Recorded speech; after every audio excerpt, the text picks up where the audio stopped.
Jealous SIL locked me in a closet at my baby shower because she couldn't handle the fact that I was giving my grandchildren before her. Hi, so I'll get right into it. I've always had a very weird equation with my sister-in-law, and recently, something happened that kind of pushed me over the edge. And not just me, literally everyone in the family. I, 28F, have been married to my husband, 28M, for 3 years, and we have been together for 6. A couple of months ago, we found out that we were expecting our first child together, and we were thrilled about it. A few days ago this week, we decided to have a baby shower and invited our families and friends to our new house for the event. My sister-in-law, Connie, 30F, and her husband were also invited to the event. Connie has been with her husband for 8 years and married for 5, and they have been trying to have a baby for a really long time, but haven't been successful. Recently, they started their IVF treatments because even though neither of them had any fertility issues, they were still struggling with conceiving. Had she been a better person, I might have felt bad for her, but after what she did recently, I'm glad that she hasn't been able to conceive yet, because she's crazy and honestly doesn't deserve to be a mother.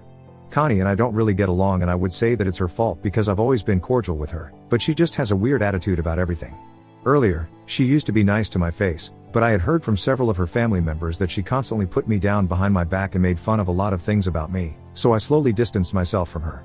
And then, eventually, we got to the point where we were only nice to each other for the sake of our family and nothing more. So inviting each other to events was more of a formality, and we knew it. She had been invited to my pregnancy announcement party as well, and even there, all she had done was sulk, and maybe I should have taken that hint and not invited her this time, but I didn't think much of it. Anyway, a couple of days ago, I had my baby shower, and Connie and her husband also attended. They were one of the first few guests to arrive, so we had taken a few people on a house tour since it was a new home. And yes, this is quite an important detail. And anyway, after everyone had arrived, and the baby shower was in full swing, I was speaking to a couple of friends when Connie came to my side and asked me if I could show her where our bedroom was, because she wanted to rest for a bit since she was feeling kind of nauseated. I thought that it was quite strange that she had come to me and not her brother, but since I was busy with my friends and also because I was heavily pregnant, I told her to find my husband and ask him, since I really didn't feel like getting up. But she told me that she also wanted to speak to me in person and privately, which is why she had asked me specifically, since she didn't actually need to rest, she just wanted to talk to me and needed an excuse for it. That made me a little curious, so I decided to excuse myself and got up to take her to the bedroom so we could talk away from everyone else. I actually thought that she was going to apologize for her behavior in the past or something, because she was being really nice, and I guess that should have made me suspicious, but anyway, I didn't think of it and started walking with her to the bedroom. And here's the deal with our house: it's pretty big, and that means that our bedroom is quite a distance from the living room. There is a really long corridor leading up to it, and on one side of the corridor, we have something like a supply closet. So while we were crossing that, all of a sudden, Connie grabbed me by the arm, shoved me inside, and locked me in. The closet was a small, dark, and cramped room where we were storing a couple of unpacked boxes on the shelves, our vacuum cleaner, and a few mops. We hadn't yet installed lights in that room, and there was no ventilation apart from a tiny window that was situated really high up in the wall. Everyone in the family knows that I suffer from severe claustrophobia, so a room like that is pretty much the stuff of my nightmares. I started panicking as soon as Connie shoved me into the room, and I kept banging on the door and telling her to let me out, but I knew that there was no point because she must not have stayed outside the door for long. And there was loud music playing in the living room, where everyone was sitting, because we wanted the baby shower to be fun for everyone, and it was more of a party than a shower. Besides, even without the music, there were a lot of people in the living room, and I'm sure they couldn't hear me above the conversation because the supply closet was a little distance away from the living room. In spite of that, I kept banging on the door and screaming for someone to come help me until my voice gave out, and I honestly don't remember what happened after that. I guess I must have fainted because of my claustrophobia, since the only thing I remember after that was waking up in the hospital. Thankfully, I was lucky enough to be found about 20 minutes after I'd left the living room, since it was time to open the presents, but I wasn't even there, so people came looking for me. Apparently, after Connie had returned to the living room without me, she had told my friends that I needed to rest for a bit, and that's why I had chosen to stay in the bedroom and had sent her back to tell them. A pregnant woman choosing to take some time away from a party so she could rest wasn't all that strange, so nobody raised any questions because what Connie had done was so absurd, it hadn't even occurred to anybody that she might have been lying. And then, eventually, when it was time to open the presents, people started looking for me, and my husband started panicking when he realized that I wasn't in the bedroom like Connie had said. He had the good sense to check the supply closet, and there, he found me on the floor, unconscious. It didn't even take a second to call the ambulance so he could rush me to the hospital, because he thought that something serious had happened and I had fainted because of some pregnancy-related complications, since I hadn't even woken up when sprinkled with cold water. Our families drove behind us, and my sister stayed back home to handle all the guests. Until we reached the hospital and I regained consciousness, nobody discussed exactly why I had been in the supply closet in the evening, even though I'm the kind of person who refuses to enter that space while there is daylight because of how cramped and small it is. I remained unconscious for about 10 minutes, and when I woke up in the hospital, which is luckily just a few minutes away from our home, they ran some tests and stuff before telling my family that there was nothing they needed to be worried about.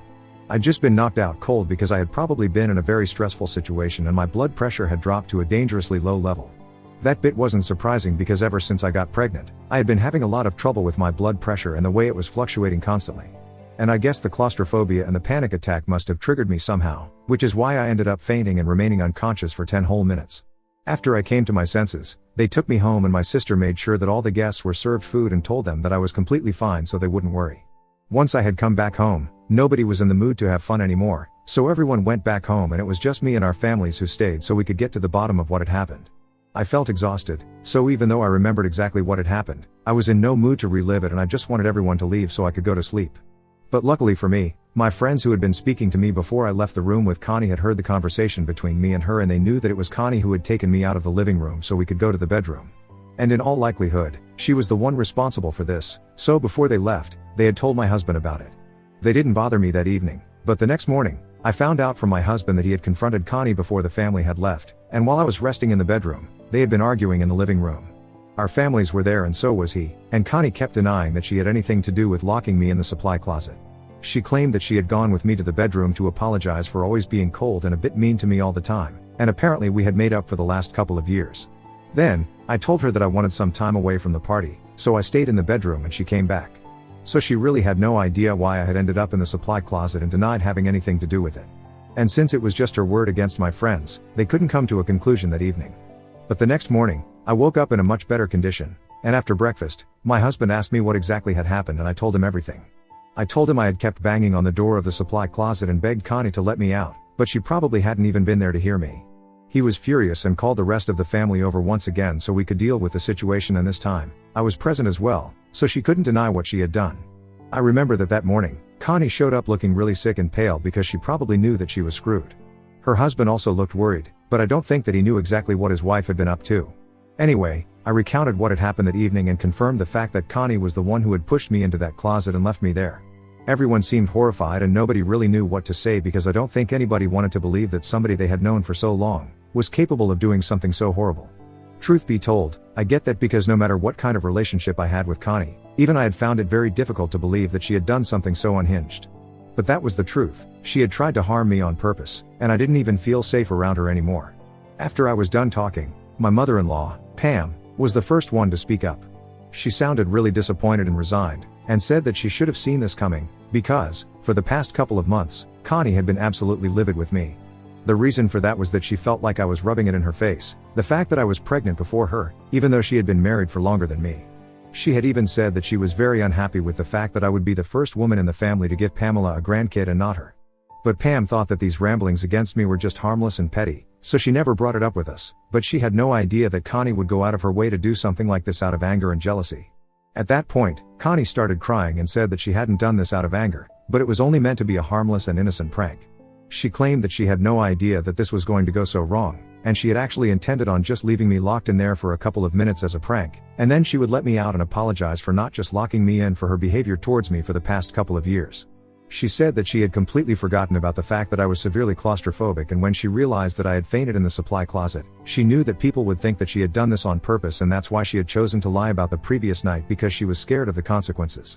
But now, she did not want anyone in the family to misconstrue what she had done, and she had done it, so she insisted that it was just a prank and she didn't really intend to harm me. Unfortunately, for her, nobody really believed her because, well, it wasn't very believable. And I was very pissed off that she had put me through so much just because she was upset that she wasn't getting pregnant, as if it was my fault. I hadn't even been rubbing anyone's face like she was saying. I had only held a pregnancy announcement a couple of months back, and now, this baby shower. As far as I'm concerned, these are very common events pregnant people host, and they are not meant to rub the pregnancy into anyone's face. If that's how she felt, that was her own fault and insecurity showing. Also, what she had said about me being the first woman to give Pamela a grandkid was just disgusting, because this wasn't a competition or a race.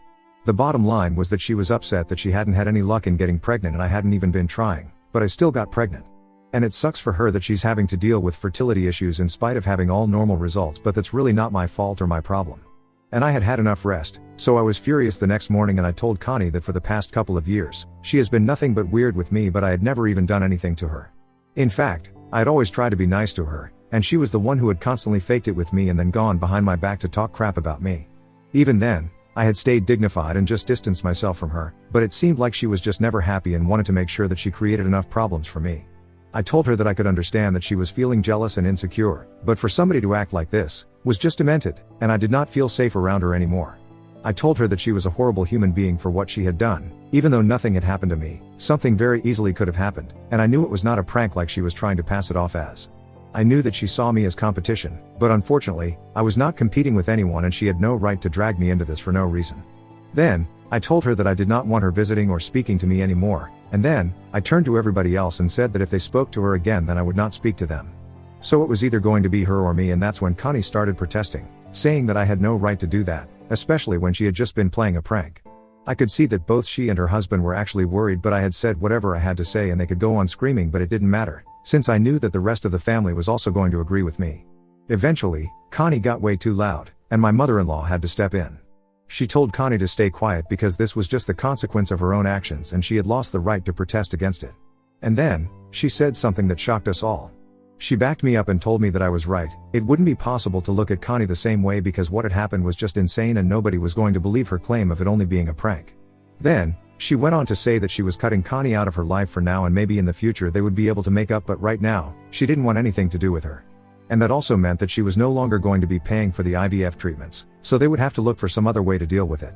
My father-in-law, who is a generally quiet man and mostly lets Pamela do all the talking, also agreed with this, and I'm not even exaggerating. Connie and her husband literally erupted at that point. They started screaming at Connie's parents and said that they couldn't do this since everyone knew that they were really desperate to start a family and they couldn't afford the IVF treatments along with everything else that was going on, so Connie's parents had been their only hope.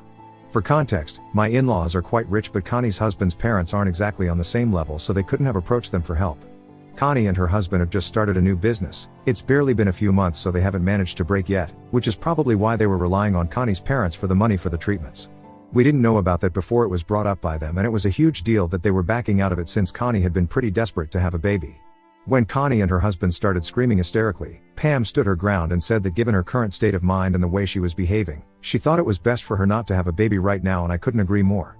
Nobody had anything to say and Connie just broke down and kind of just fell to the floor while crying, and it was pretty pathetic to see her like that, but I wasn't going to go back on my word.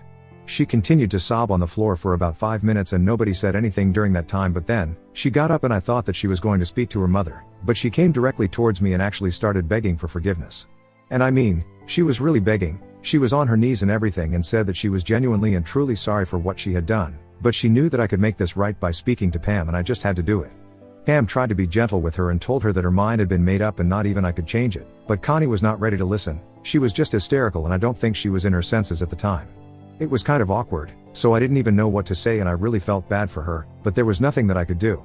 After a while, her husband grabbed her and got her to stand back up, and while she was still crying, he walked out with her and left us all still trying to process what had happened. After that, everyone went back home and it's just been me and my husband since then. We haven't been speaking about what happened with Connie because it was sad after one point, but right now, I've been feeling a little weird about it. I know that what she did to me was terrible, but I was the one who put forth an ultimatum for the rest of the family and forced them to cut her off, and that also meant that she couldn't have a baby because it meant no more IVF treatments. So I've been wondering if I was a jerk for doing that or not, and that's what I wanted to know, which is why I'm here for an objective opinion. Ida for telling my family and my in-laws to choose between me and my sister-in-law? Update 1. Hey, everyone. I would just like to first thank everyone who responded to my post and commented on it.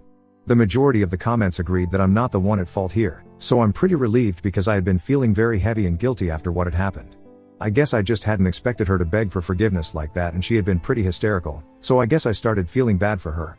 I still kind of feel bad for her, but to be honest, this was something that she deserved.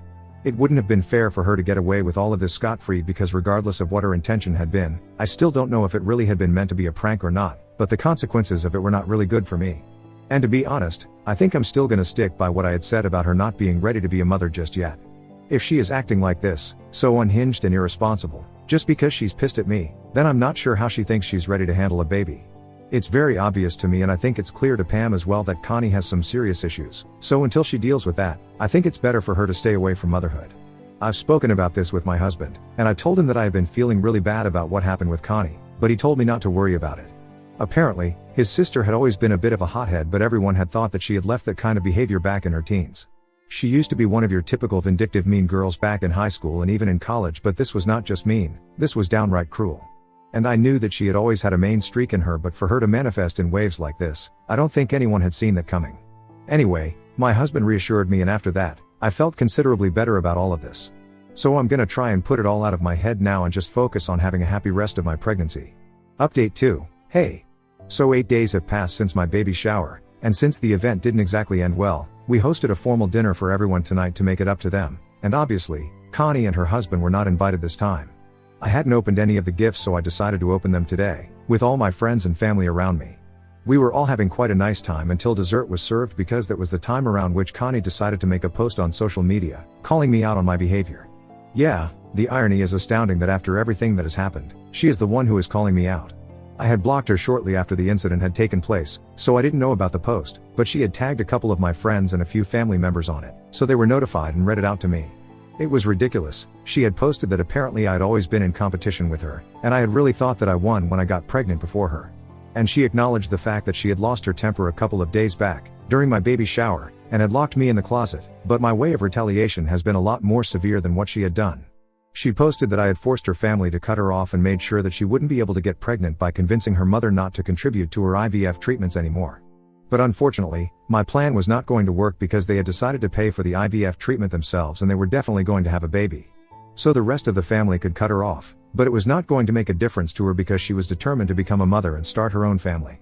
And that family would be far better than the one she was born in. Since apparently her both family was too busy, sucking up to me instead of looking after the only daughter that they had.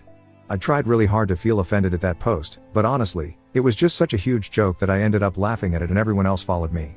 So we brushed it off as a big joke and didn't even talk about it, because I wasn't going to let Connie ruin an event for me a second time. I'm pretty sure that she had picked this day on purpose as well to make that post because she wanted to gain sympathy and attention, but unfortunately, nobody really has any of that to spare for her. Not after what she has done, at least. Update 3. Hey, so I have great news for everyone. I recently gave birth to a really beautiful and healthy baby girl. She is 6 weeks old now and I already love her more than anything in this world. In fact, my husband and I are already fighting over who loves her more, but we know for a fact that we love her the most. Motherhood has been beautiful so far and I've had my fair share of struggles, but this has made it worth it. But this update is not going to be about my daughter, even though I could totally go on writing about her. This is actually going to be about Connie, because she's getting divorced and I'm honestly not surprised that this is happening. I heard from a couple of people that she and her husband have been living separately for the past couple of weeks, and they have finally announced on social media that due to irreconcilable differences, they are going to be separating. Apparently, they had tried really hard to make it work in the past couple of months after the incident with me, but I guess the stress of everything just got to them and they can't be together anymore. And I don't think it's going to be an amicable divorce, because they have decided to sell their business, and had it been a mutual thing, I don't think they would have tried to do that, because that business was their first baby and they had put in a lot of hard work into it. It's sad that they are separating, but not very shocking. Connie's parents are still not speaking to her, though, even though I have told them that I would be fine with it if they decided to get back in touch with her after the news of the divorce broke. But they told me that unless she apologizes to everyone and does it sincerely, they are not interested in having any contact with her. Honestly, I count myself to be very lucky that I have such supportive and loving in-laws, because I don't think everybody has been blessed by people like them in their lives. My own parents have also been incredibly supportive ever since I gave birth and even before that, and I feel really lucky that I have such a great support system around me. Connie could have had the same for herself if she had just bothered to be nice to the people around her, but well, that was never one of her strong suits. At this point, I don't even feel angry, I just feel bad for her. She could have had a good life, regardless of the unexplained fertility issues, but she chose this for herself. Anyway, that's none of my concern anymore, and I just felt like I had to share this here so I could get it out of my system. But now, all I'm gonna do is focus on raising my daughter, and yeah, I can't wait for all the great parts of motherhood.